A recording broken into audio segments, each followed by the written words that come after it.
माझं डोकं 24 तास काम करतं, अगदी झोपेत सुद्धा. आणि काय ग, तुझं सुद्धा हेच झालंय ना?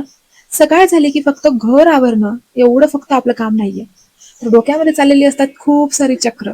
सगळ्यांचं वेळापत्रक, कोणाला काय हवंय ते आधीच लक्षात ठेवणं, सण समारंभांची प्लॅनिंग करणं, घराचा खर्च, मुलांचे अभ्यास, सगळं काही डोक्यात फिरत असतं.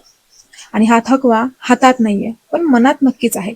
आपल्याला मेंटल लोड हा काही दिवसांनी सहन होणारा नाहीये, एवढं मात्र माझ्या लक्षात येते.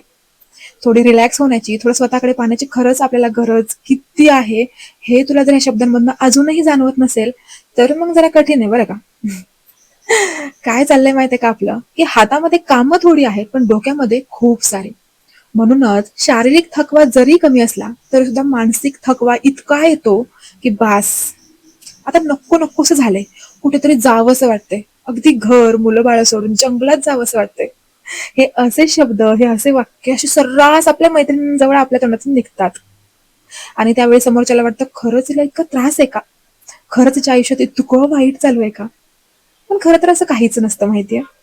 असतो तो फक्त मानसिक थकवा, आणि ज्याला घालवणं फक्त आपल्या हातात आहे.